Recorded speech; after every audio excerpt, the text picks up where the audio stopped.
caros amigos da Nova Alma Lusa. Este é o segundo vídeo que faço dentro destas três palavras.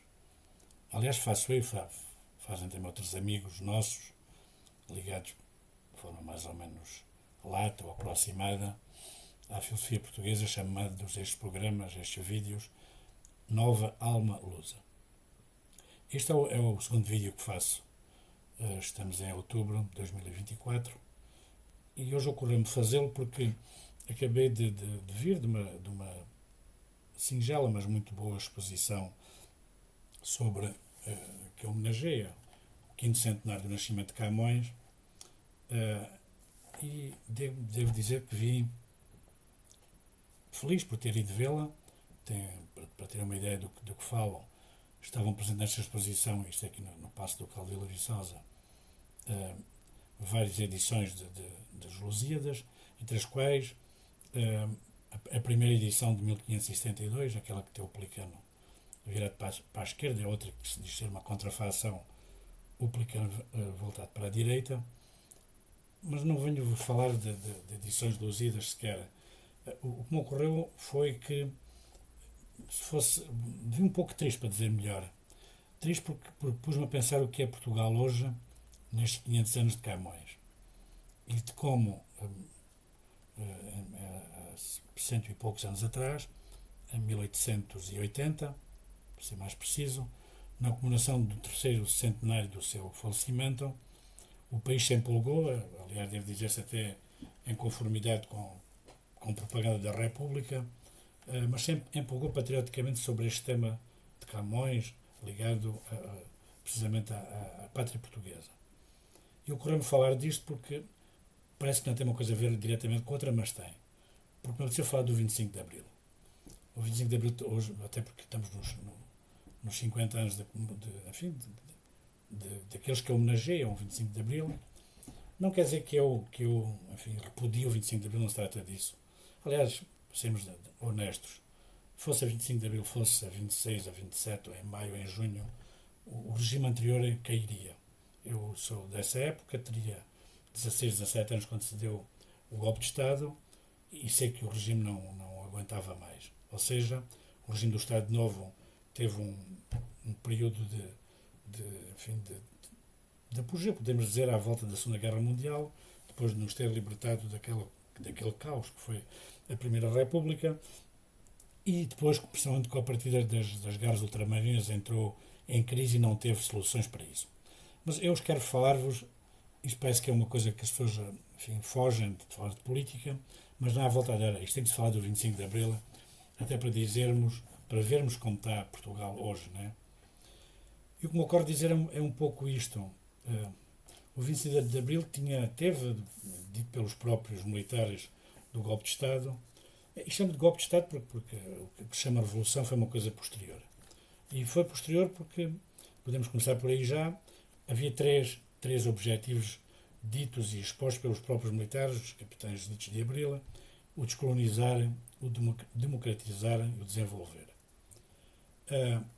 O que se passava, ou o que se passou, foi que, não havendo solução militar, optaram por uma solução política, que foi fazer esse golpe de Estado, do qual resultou que, sem terem os militares ideia nenhuma para o que pretendiam fazer, a não ser, no fundo, livrar-se da guerra, que este foi o objetivo principal, como não tinha ideias do que fazer ao país, nem que rumo lhe dar, no fundo, nesse vazio entrou claramente a política feita pelo MFA, e o MFA, dentro dele, feita pelo PCP. Resumindo e concluindo, o descolonizar, muito simplesmente, foi passarmos rapidamente o que chamamos as antigas colónias, que eu chamarei sempre províncias ultramarinas, para a esfera da União Soviética. Depois, rapidamente, o país entrou naquilo que se chamou o verão quente, e o democratizar teve logo esta pecha, esta orientação errada do PRECA, ligado, no fundo, a passarmos o que era nosso durante 5 séculos, passar para a esfera da União Soviética. Ou seja, entre lados que estávamos na Guerra Fria, não tivemos hipótese de dar um outro rumo, se quisermos chamar assim, de criar novos Brasis. Aliás, a palavra descolonizar logo por si estão um pouco, para a gente perceber melhor. Nós, nesse caso, fizemos foi a colonização. Aliás, a própria prova é descolonizar. Uma colonização, se formos a ver com alguma atenção, foi o que se passou, por exemplo, para dar uma ideia muito mais longínqua, com a antiga Grécia, que levou colonos para o sul de Itália. Estou a falar da antiga Grécia nos tempos clássicos.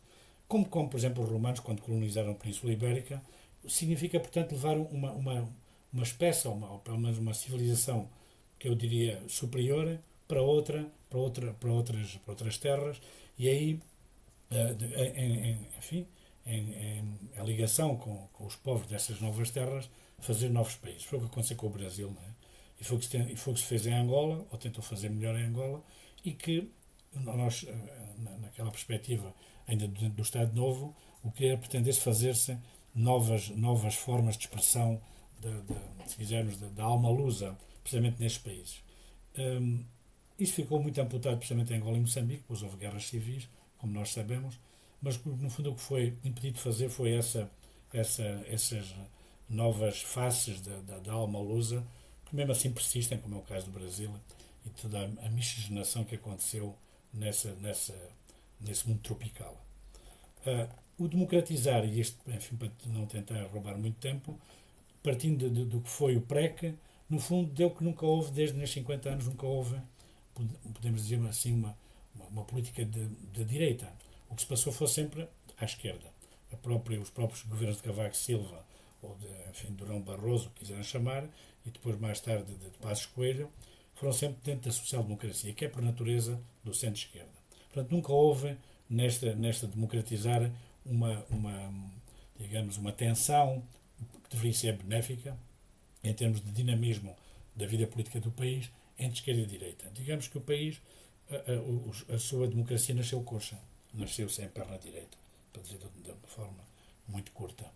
E como tal, nunca houve a possibilidade de uma dinâmica que pudesse levar o país a poder fazer escolhas e poder fazer refundações de novas estruturas políticas e sociais, de tal maneira que dessem uma alma nova ao país. Vivemos sempre dentro do que foi a descolonização, depois temos perdido, no fundo, a nossa ligação direta que sempre tivemos com o mar. Aliás, Portugal foi o que foi, precisamente porque soube, primeiro, refundar-se sempre de costas para Castela, porque se não fosse isso, tínhamos sido absorvidos, como foram as outras nações da Península Ibérica, o caso da Galiza, do País Basco ou da Catalunha. Por causa disso fizemos a nossa aventura marítima, os nossos descobrimentos, coisa que o 25 de Abril tantas vezes, e continua, no fundo, no essencial, a repudiar. E essa democracia nunca teve a continuidade baseada exatamente na ligação ao que foi a nossa história. Por isso, desenvolver saiu sempre embrulhado, porque ao recusarmos a nossa semente, no fundo, marítima, a nossa semente do mar, e ao nos voltarmos completamente para a Europa, perdemos a noção, no fundo, do que é a nação e a pátria portuguesa. E esse desenvolvimento, no fundo, foi o embrulho do qual ainda não nos livramos, e que este lançamento digamos, de braços abertos na União Europeia, que segue, no atual momento, uma via claramente de tendência federalista, pode ser, neste caso, a morte de uma nação como a nação portuguesa, com 9 séculos.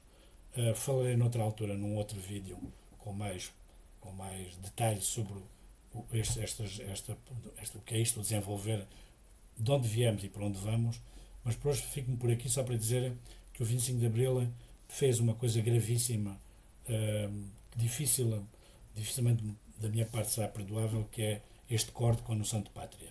Aliás, reparem com atenção, a palavra pátria saiu do léxico, do vocabulário do 25 de Abril.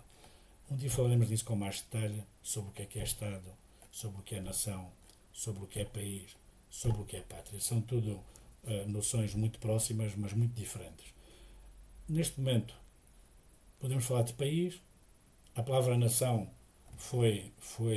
se não é esquecida, é praticamente anulada, e pátria, então, foi completamente exilada. Portanto, a alma lusa vive neste momento exilada. Despeço-me por aqui, espero que, enfim, que possa ser proveitosa estas minhas palavras, esta minha conversa, e até outra altura falarei convosco com todo o gosto sobre a nova alma lusa que é preciso renovar. Muito obrigado.